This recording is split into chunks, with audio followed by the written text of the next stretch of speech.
What's up, everybody? Welcome back once again to the Real Nerdy Review. If you're new to this channel, hit that like button, hit that subscribe button so you can stay up to date on all future content here on your boy's channel. So we're back with another movie review, and today we're talking about that Men in Black 2. And honestly, I gotta tell y'all, this movie was actually okay. Let's just go ahead and jump straight into it. So in Men in Black 2, Will Smith and Tommy Lee Jones are back as Agent J and Agent K, and they back to fight the scum of the universe, sort of. So I didn't mention in my first review that at the end of the first Men in Black film, Agent K gets neuralized and basically goes to live a civilian life with this woman that he always had the hots for, but due to the Men in Black situation, he was never able to meet with this lady. So now, after 35 years, he's able to meet with her and have a life outside of MIB. And Agent J, aka Will Smith, his character has grown more as an agent. You know, he's a little more serious. He still has that funny side to him, but he's more serious in this film compared to what he was in the first one. And so, in this film, Agent J has a new partner, and him and his new partner are basically trying to get this big ass fucking worm out of the tunnels of the railroad, of the trains, and so underground trains basically. And so the new partner gets slapped, pretty much hit hard by the worm, and Agent J jumps into the ground to try and stop this worm from causing any more damage. So he jumps on top of the worm and tries to tranquilize the worm, but he's unable to do that because the worm pretty much throws his ass through the back window of a railway cart. And so while the worm is on the railroad cart's ass, he is trying to get people to the front as quickly as he possibly can to get them away from this worm before they get eaten alive. And so he manages to do that, and an alien ship crashes to Earth. Now, the alien ship looks big, but it's actually small as fuck. And it's probably about maybe like, I don't know, size of my arm, maybe smaller. And so it crashes to Earth, and this little, I don't know what the fucking call it, this little plant-like alien climbs out, and it first like does the same things that this dog is doing, and then growls at the dog when the growl dogs are it, and runs off.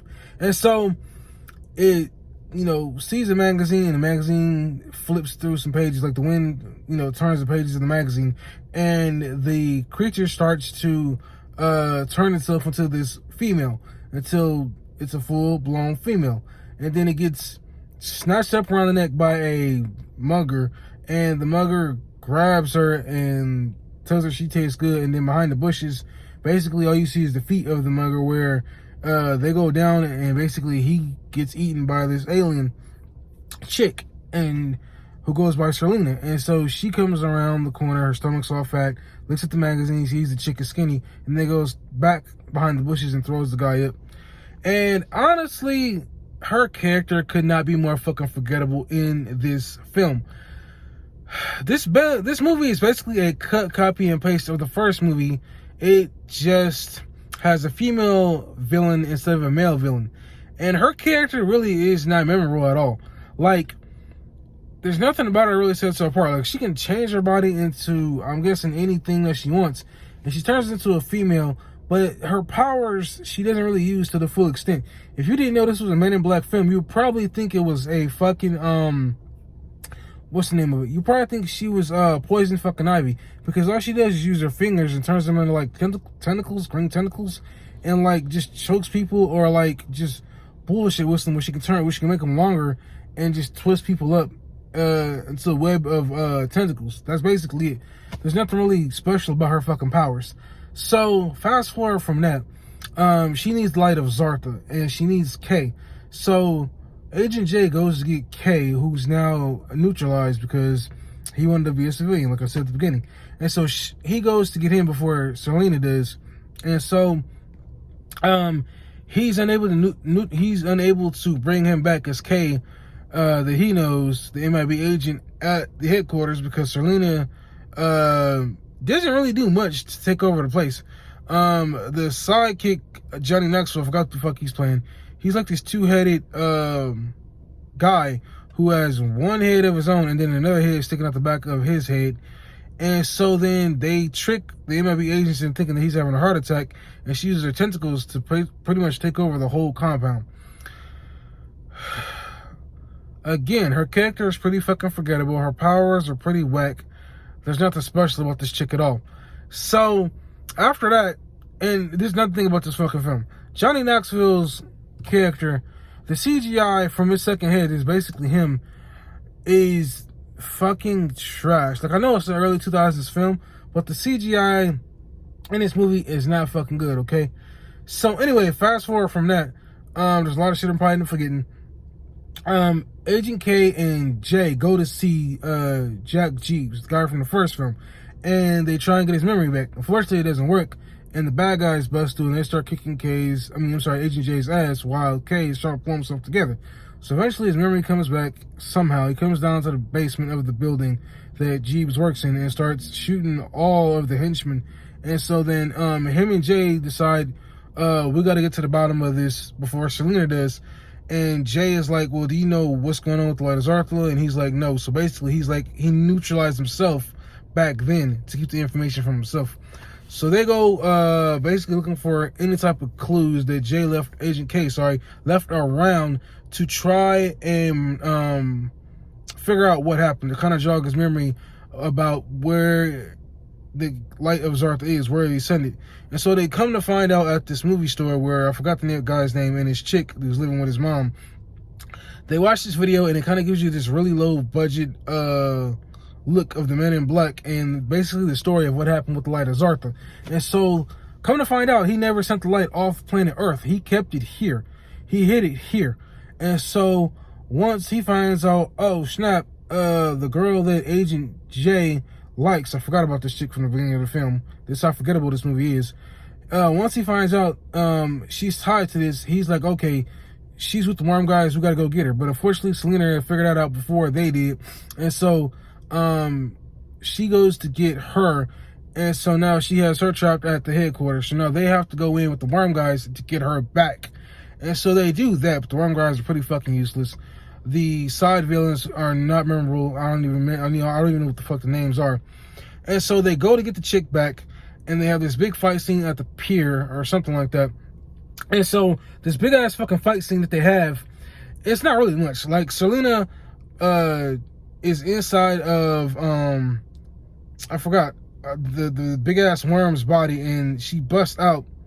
Oh, his name is Jeff. The big ass fucking worm's name is Jeff. She busts out of his body, and basically she's this big ass alien looking version of herself. And so she basically, not like a human, but like the plant looking thing from the beginning of the film. And so she basically attacks Agent J and K, and K finally gets his memory back about what happened, tells Selena, you need to get on the ship because you are the Light of Zarth. You're like, I guess it's somewhere it's half human, half alien. And she's like, no, I think she said she was a Libra. And he's like, no, you're I think he called her, I don't know what the fuck he called her, but he called her something. She's an alien. So he puts her in the ship, she leaves, and that basically ends the story between her and Jay, a relationship ever getting started. And so they kill the alien, and that's basically the end of this fucking movie. And when I tell y'all this movie is not really worth watching, I'm gonna tell y'all right now, I'm gonna give this movie a 5 out of 10. This movie felt rushed. This movie really didn't have anything memorable about it that made it interesting. Yeah, they made it interesting. Like, I really wasn't feeling this movie as much as I thought I was. The characters aren't really all that memorable. Like, the only good thing I like about this movie is Zed, Agent J, and Agent K, and that's it. Everything else about this movie is pretty bad. Like, the chick isn't the big villain. She's not memorable, okay? She's not worth mentioning compared to the Bug in the first film. The Bug in the first film, at least with his character, he was the Bug in a human's body. Like, he was walking around with a human skin on the outside of him, and almost every scene you've seen him in, something looked wrong with him. Like, his face looked just all messed up, his body was decomposing, he just didn't look right. And in this film, there was nothing that made her stand out. She just looked like a regular model, and Selena's character was just kind of boring. And so, yeah, that's the end of this review. I'm giving this movie a 5 out of fucking 10. And I'll be back with y'all when I talk about the Men in Black 3 film. And just so you know, I will only be reviewing the Men in Black films. I won't be, well, the Will Smith Men in Black films. I won't be getting into the Men in Black International. I'll probably talk about it eventually, but for right now, just these films. So post your comments down below about anything I might have forgotten to talk about in this film. Let me know what y'all thought of my review. Post your comments down below. Until next time, I'm Otis. This is The Real Nader Review. Let's get this channel to 500 YouTube subscribers. Peace. I'm out.